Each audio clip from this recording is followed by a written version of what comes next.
to the Real Estate Success Podcast, where we unlock the secrets to thriving in the competitive world of real estate. Join us as we interview industry-leading realtors who share their journeys, strategies, and lessons learned on the path to success. Be sure to tune in as we dive into the keys to building and sustaining a profitable real estate business. And now, here is your host, Leland Gross. Welcome back, everyone, to another episode of What Works Wednesday. We're your hosts, Leland and Cody. Cody, what are we going to talk about today? In our last podcast, we talked about cash flow, managing variable cash flow, which is, for us, probably one of the biggest things we see with realtors is not knowing what to do with your cash flow.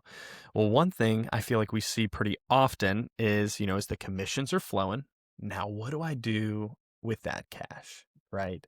And I think, is cash king? Is it trash? For real estate professionals, I feel like the thing we hear all the time is, I don't need an emergency fund. I'll just put it into my next flip and make way more money than that. Like, I don't really need that. Yeah. What are your thoughts on that? Yeah, I mean, it's true. We see more than many other professions, realtors have trouble managing cash flow or feeling like the money's there, I'm going to spend it, which it's true for everyone, yeah, right? I've got licenses and certifications in finance, and if money's in my checking account just sitting there, I'll put it to use somehow, right? So without having, specific intentional purposes for this, it's just going to get spent. But in real estate, most real estate investing, most real estate sales, they're really cash intensive transactions that we're doing, right? They're the biggest transactions you're going to do, whether it's, a flip, purchasing rental real estate, even just doing the retail buying and selling for clients. A lot of that requires a heavy amount of cash. So we get these commission checks in, we're spending them for our personal life, we're putting it straight into the next deal. And we see this kind of cyclical cash crunch, this cyclical stress of like, where's the next dollar going to come from? Even though on paper, you're making hundreds of thousands of dollars, you're innovative, you're investing it in different places, but that can create a lot of stress through just short-term instability. Yeah. And I think it obviously makes sense. Like, we want our cash to do something. Like, if I invest it in my business, I usually make more money as I invest into it. But, keeping cash on the sidelines, if you always are putting in the next real estate deal, when emergencies come, what do we see people kind of rely on? Yeah. I mean, the first thing in real estate that we see is HELOCs. It's like, okay, I've got these huge commissions. I want to do this flip. It's going to need $50,000. I'm going to, put this money in there. Oh, wait, well, now I have this other issue over here, or I need to pay for XYZ thing. My own roof needs to be replaced, whatever it is. It's like, okay, I'm going to use my HELOC in order to kind of bridge the short-term cash flow crunch, or worse, credit cards. We see lots of realtors, because you can get approved for these insane credit cards with especially business cards, and they're maxing them out because they, in their head, are counting the next commission before it hatches. They're it's only a month, right? Yeah, it's only a month. It's only, in 2 or 3 months, this flip's going to sell and I'll be able to reimburse all of it, which isn't not true. Yeah. Right. But we see then you're just skating on thin ice, because we've had situations where, hey, I've got this flip that's going to be closing. Oh, crap, there was an issue that's more expensive than we thought. It's not going to profit like we thought. Oh, this other opportunity came up. I went with that too. And, my kid's tuition bill is due. And so now I'm on credit cards and I'm actually not getting reimbursed as much as I thought I was going to be. And that can become a really dangerous place. And in general, just like I said, just creates an unnecessary amount of stress and risk in someone's financial life. And I think it makes a lot of sense for real estate professionals, right? You make a very large commission. Maybe it's $30,000, right? You only need a few thousand for your personal life. Now, what do I do with the next thing? Obviously, you go and put it towards something. What would you say about, like, we hear this term emergency fund? What does that really even mean? Because I'm a business owner, like, I'm going to make more money. Like, do I really need something on the sidelines for that as I'm continuing to make my commissions? Yeah, we talk a lot about the real estate winter, this like 3 or 4 month window that can happen depending on where you live or your market. But most agents, whether it's, every single year there's a slower window, or whether it's, we know every handful of years the real estate market changes and it just becomes more challenging. And we have to bridge ourselves through more challenging economic environments. We know that, there's seasonality to it. It's a very seasonal business. And so when we think about an emergency fund, whether that's in your personal life or your business life, we tend to want you to have both. It's really insurance for you. It's a buffer. It's short-term buffer. It's short-term cash insurance. So when, a deal's taking longer than you think, or it falls through, or the season is slow, hey, your personal life isn't going to suffer and your business isn't going to suffer. You're not going to get to a point where you're putting your personal money back into the business just to make ends meet.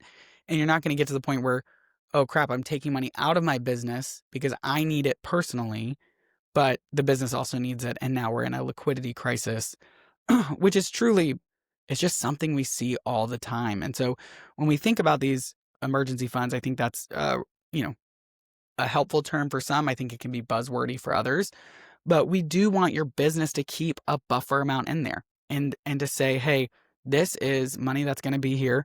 And it's the insurance to you to be able to allow you really the freedom to go do more projects without incurring a liquidity crisis.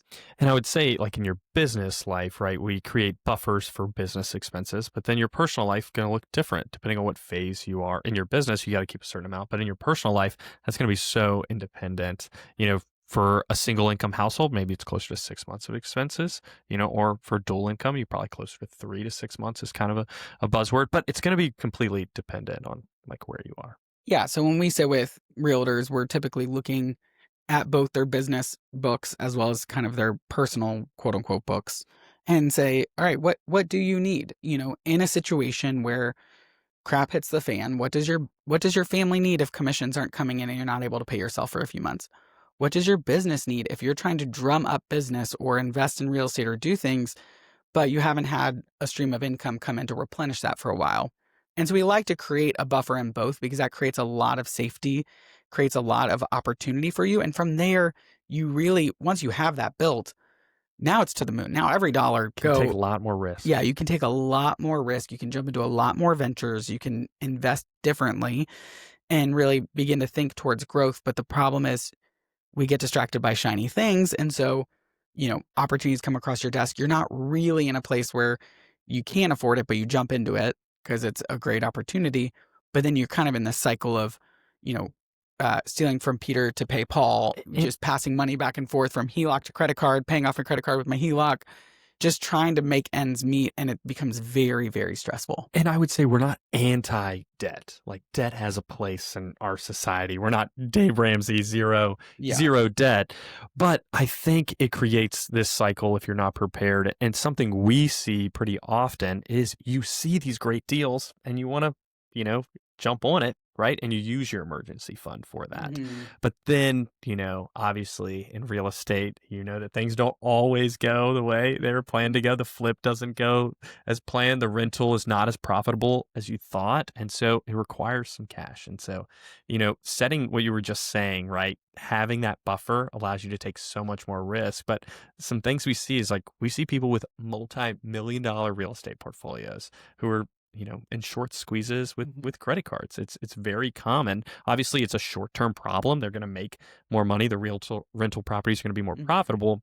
But if you can avoid that short-term pain so that you can experience life in a way that, what you're doing, you're being successful, you want to still have some discretionary income. Yeah, it's a conversation of, is your foundation secure, right? Like you would never build a house on an unsecure foundation in a swamp. You're like, hey, this is a really great house. It's also sinking, and it may have the best countertops and best like everything else inside of it. But if the foundation is insecure, it's not going to stand up to a storm. And so we really likewise want your business and your personal life to have a firm foundation, which then allows you to do these other things. Yeah. And what we see is too often we jump in prematurely, and even things like hard money lending. I've seen that go south where they're like, oh man, this is a great deal. I'm going to get a great return. I'm just going to hard money lend this to this person. Well, then that person runs off with it, or it goes south, or, then they're tied up in a legal battle, and that takes time and money. And so again, There's no free lunch anywhere. Yeah, everything has its own risk associated with it. We love these opportunities. We love flips, hard money lending, rentals. We like to get creative and think outside the box. And real estate is a huge investment opportunity. We just want to make sure we're doing that the right way with the right security systems in place so that you can really do them well. Quick pause. Hey, realtors, if you're earning great commissions, but worried you might be missing something financially, we built a tool just for you. It's our free 2-minute real estate financial health assessment. Don't wait until tax season exposes your financial gaps. In just a couple minutes, you'll see exactly what's strong in your business, where money might be slipping through the cracks, and what to fix before your next closing. Most agents have blind spots they never even think to check. You don't have to be one of them. Just head to realestatesuccesspod.com and get your personalized score and insights in 2 minutes or less. All right, back to the episode. So on the flip side of that, I feel like we also see people sitting on cash because they don't really have anything. They don't know what to do with it. And so what would you kind of say, like, hey, I'm just, now I've got way more than that emergency fund. It's just sitting there. I'm like, I don't really know how much I'm going to owe in taxes. So I'm just keeping all of it in my bank account. And obviously there's an opportunity cost there. What are some thoughts you have there? Yeah, it's amazing how many times people come into our office and just say, well, I've got this $150,000 just sitting in my checking account. And you're like, oh, this hurts. Yeah. This hurts my soul. Because anywhere you put money, there's going to be risk, right? Like if it's in the stock market, we all know that can go up and down. If it's in real estate, you could have a liquidity issue.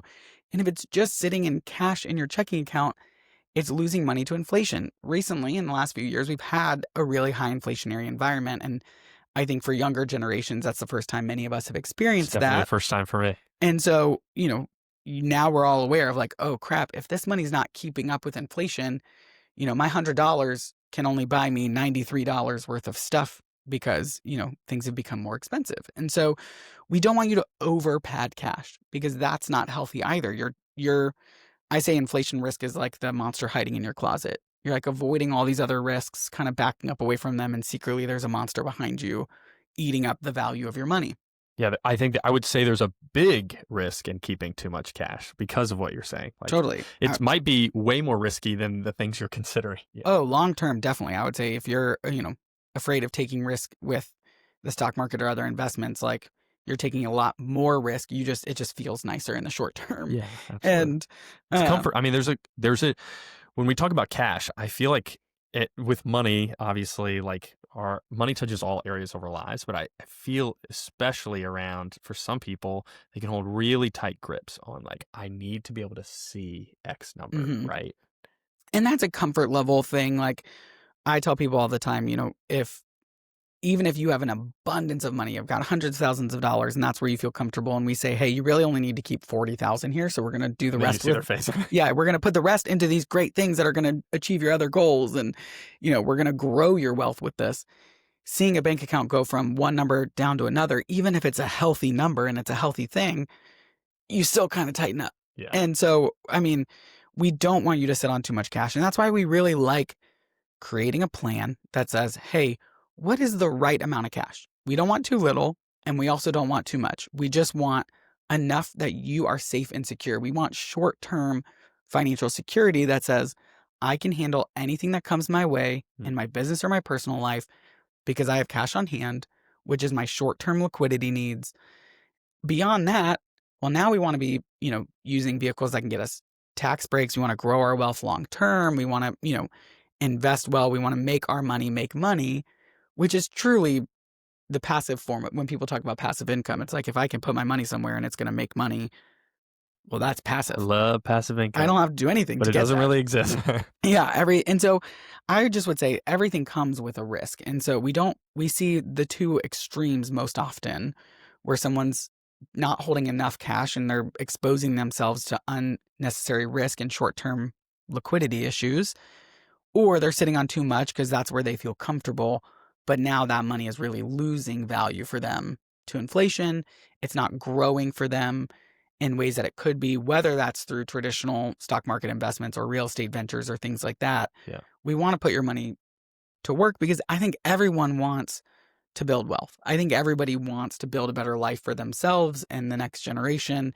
And we just need to know how. And most of the time, I find these two main issues are just out of a lack of knowledge. It's just a lack of what should I do? Well, I don't know about you, but there wasn't a lot of personal finance education in high school curriculum, but I do know the diatomic ions. Yeah. I mean, I know way too much about, the powerhouse of the cell, but I just don't know. That'd be the mitochondria, by the way.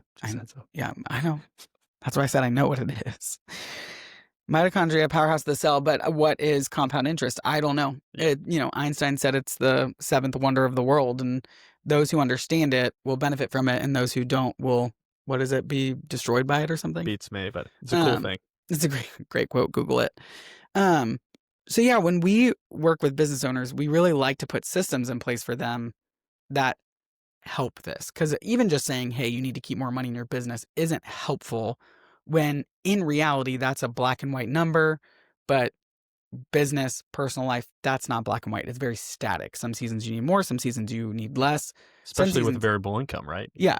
Some seasons you have more, some seasons you have less. And so for a little practicality, we would just say we like to have a business bank account. We call it your OPEX account, operating expenses. And we like to keep a floor and a ceiling, a little bit of a range in there. The floor says, hey, this is the amount we know you're going to need for the real estate winter. This is your safety number, right? Like we don't, anything below that, when that account starts dwindling below that, we kind of need to tighten the belt. We need to start prioritizing building this back up.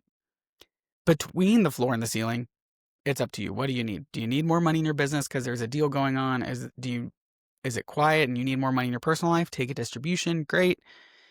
Once you hit the ceiling, which I really find once we set this in place after a handful of months, it's just always at the ceiling. If you're making more money than you're spending, truly. But once it's at the ceiling, don't keep it in your business. Distribute it to yourself. Invest it. Do something with that money. Whether you build a bigger life for yourself, you live off more, or you invest it. But if you're above the ceiling, the ceiling says, hey, you've got more than enough in your business. Anything above that doesn't need to just sit here because it may not be getting put to good use. And so we find kind of giving people just these guardrails that say, below this number, tighten up. We got to get more money back to be in a safe place. Above this number, automatically distribute it. Anything between there, it's kind of up to the discretion of the business and the seasonality of the business owner. That's kind of what we really like to see. And almost, I would say the same thing inside of your personal life. We don't really care as much about the ceiling. We just like the floor, saying in a high yield savings account where you're making something, keep this amount in here. If it's going below that, we need to kind of tighten up, build that back up. If you're above that, let's invest it. Let's put it to use. And I would say for the people that we've got to kind of implement this for, I would say that framework is really freeing too. Mm-hmm. Like now I know what to do with some of those next dollars, right? Yeah. And when a commission check comes in, I can look at my accounts and I have the guardrails that give me the tools and the knowledge to be able to make a healthy decision for it, which again, most financial insecurity, most financial scarcity or fear comes from just a lack of knowledge or a lack of a plan that says, what do I need to be doing with this? And so kind of giving people these things, it's like, okay, your personal emergency fund is saved and you're at the ceiling of your business and you just made a huge commission check. Well, now you can take a vacation, you can invest, you can make the improvements on your house you've wanted, and now you're living in an abundance. Now you're in a spirit of abundance that says, I'm free. Not just can I handle anything that comes my way, but I can handle anything that comes my way, and I can do these other things and, choose what I want to do with this money. Yeah, because you didn't work nights, weekends, and holidays and miss your kid's soccer game to go make that deal just so you could pad the bank more. Yeah, right? Yeah. Realtors don't sign up, I find, in order to basically be on work calls at Thanksgiving dinner. It's typically their desire is not to do that and to build the freedom. But, again, you guys are great at making money. It's now what do we do with that money that really drives that vision. Yeah. And get a plan. I think that you're making the money, but find a plan of action for that. Exactly. Well, this has been a great conversation. I've really enjoyed it. So as always, go forth, manage your cash well, make sure you've got, your buffers and your ceilings and all these things. Build the life you long for and prosper. Thanks for tuning in to the Real Estate Success Podcast. Before you go, a quick reminder. This podcast is for educational purposes only and is not intended as tax, legal, or investment advice. The opinions shared by me or any of my guests are just that, their opinions. So if you're thinking about applying anything from today's episode to your life or business, I encourage you to consult a qualified professional who understands your unique situation and goals. If you want to take the next steps, check out the links in the show notes or go to realestatesuccesspod.com to complete our 2-minute financial health assessment. Or you can book a free call with us at PeaceLink Financial Planning, or just get in touch. We would love to hear from you. Now, go forth, forge your path, and prosper.